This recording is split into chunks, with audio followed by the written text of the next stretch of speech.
Assalamu alaikum, dear student. In the previous lecture, we have discussed about covalent bond and its type.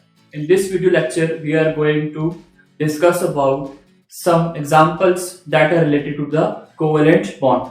For example, we have the formation of water molecule.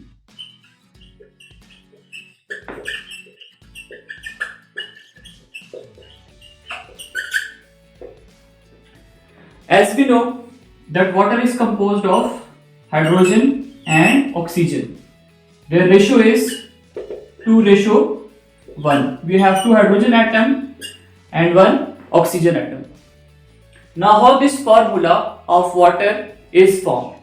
As we know that we have oxygen atom having atomic number 8. If we draw the electronic configuration for oxygen, that is 1s2, 2s2 and 2p4. And similarly, if we draw the electronic structure for oxygen, this would be like this, that this is the nucleus, this one is the first shell having 2 electrons, and this one is the second shell having 6 electrons. Now in this case, oxygen atom is having 6 electrons in its valence shell. It means it is not stable. Oxygen is not stable in its atomic state. Why? Because we have 6 electrons in its valence shell, and an atom would be stable enough if it have 8 electrons in its valence shell. It means if its octet is complete.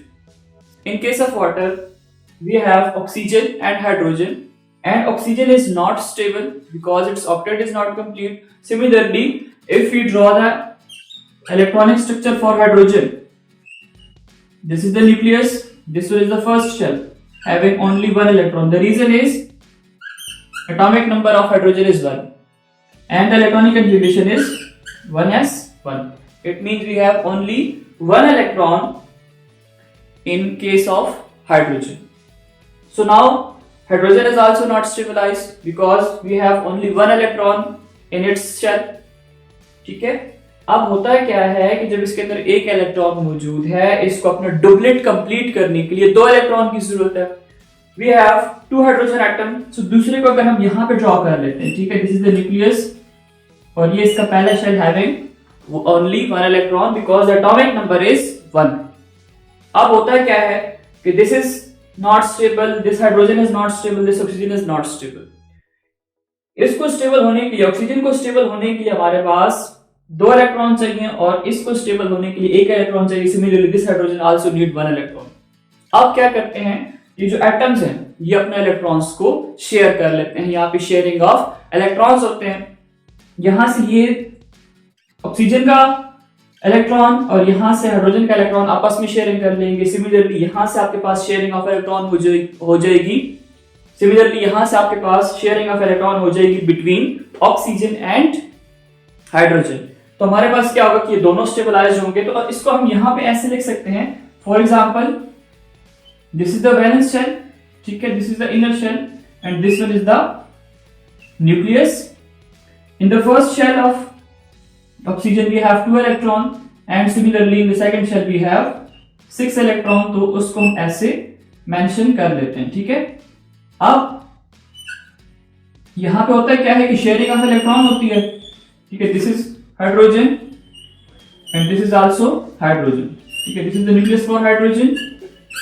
अब हमें पता है ना कि हमारे पास in case of hydrogen we have only 1 electron. तो उसको हम क्या कर लेते हैं कि यहाँ पे ऐसे लिख लेते हैं. सिमिलरली यहाँ पे भी हमारे पास क्या है कि शेयरिंग ऑफ इलेक्ट्रॉन हो जाती है. अब अगर आप देखो तो यहाँ पे ये इलेक्ट्रॉन्स क्या हो रहे हैं, आपस में शेयरिंग हो रहे हैं, ठीक है. 2 atom hydrogen and oxygen are sharing their electrons and we have discussed in the previous lecture that what is covalent bond. Covalent bond is a type of bond which is formed by the mutual sharing of electrons. यहां पे क्या होता है कि ये देखिए आप mutual sharing हो रही है, ठीक है. This is known as mutual sharing of electron and the bond so formed from the mutual sharing of electron is known as covalent bond. यहां पे भी अगर आप देखो, सो यहां पे भी शेयरिंग हो रही है. This is also mutual sharing और यहां पे भी आपके पास क्या बन रहा है, एक इलेक्ट्रॉन्स की फॉर्मेशन, यहां पे भी आपके पास क्या बन रहा है कि आपके पास एक बॉन्ड की फॉर्मेशन हो रही है बिटवीन ऑक्सीजन एंड हाइड्रोजन। तो ये जो आपके पास लेफ्ट और इलेक्ट्रॉन्स है, ठीक है, ये जिन्होंने बॉन्डिंग में हिस्सा नहीं लिया, ये मैंने आपको प्रीवियसली बताया, दोबारा आपको बता देता हूं कि these electrons are known as lone pairs of electrons. और जो बॉन्डिंग में हिस्सा ले रहे हैं, जहां पे म्यूचुअल शेयरिंग ऑफ इलेक्ट्रॉन्स हो रही है, they are known as bonding pair of electrons. तो अगर हम वाटर का स्ट्रक्चर ड्रॉ कर लेते हैं, वाटर को हम ऐसे भी लिख सकते हैं, आपसे पूछा जा सकता है कि डॉट एंड क्रॉस स्ट्रक्चर बनाए, तो आप क्या करोगे कि आप इसको ऐसे करोगे कि ये आपके पास इसके दो लॉन पेयर्स हैं, ठीक है, और ये इसके वैलेंस इलेक्ट्रॉन है, जो हम लिख लेते हैं ऐसे। यहां पे हाइड्रोजन के पास होता है एक इलेक्ट्रॉन, हाइड्रोजन के पास होता है एक इलेक्ट्रॉन। अब यहां पे इनके बीच में क्या हो जाती है, शेयरिंग होती है, तो एक बॉन्ड फॉर्मेशन यहां पे होगी, एक कोवेलेंट बॉन्ड यहां पे बनेगा क्योंकि शेयरिंग ऑफ इलेक्ट्रॉन हुई है, जैसे मैंने आपको यहां पे बताया। दूसरा जो बॉन्ड बनेगा वो यहां पे बन जाएगा, mutual sharing of electron would take place. अब this is the structure for water. अब इसमें सोचने वाली बात यह है कि इसमें हमारे पास जो वाटर मॉलिक्यूल है वो ऐसे स्ट्रेट स्ट्रक्चर क्यों नहीं बनाता, ठीक है, मतलब कि उसके अंदर 180 डिग्री का एंगल क्यों नहीं होता। उसकी वजह यह है, अगर आप देखो यहां पे इसके ऊपर क्या है, लॉन पेयर ऑफ इलेक्ट्रॉन्स है। अब ये लॉन पेयर ऑफ इलेक्ट्रॉन जो है ये बॉन्डिंग पेयर को ऐसे कंप्रेस कर लेते हैं, ठीक है। होना तो ये चाहिए कि आपके पास ऐसे स्ट्रेट रहता, लेकिन स्ट्रेट नहीं होता, बल्कि ये ऐसे बैंड शेप होता है, जैसे आपके पास वी होता है, ठीक है। उल्टी वी को जब आप देखते हो ना तो ऐसे होता है। तो ये वाटर की जो ज्योमेट्री होती है that is just like a band shape geometry. और उसकी वजह क्या है कि हमारे पास इसके ऊपर दो लॉन पेयर ऑफ इलेक्ट्रॉन्स है, लॉन पेयर जो है इसको कंप्रेस कर लेते हैं, कंप्रेस करने की वजह से इसका जो बॉन्ड एंगल यहां पे बनता है, ठीक है, ये जो बॉन्ड एंगल है that is 104.5 degree. So this is how water molecule is formed.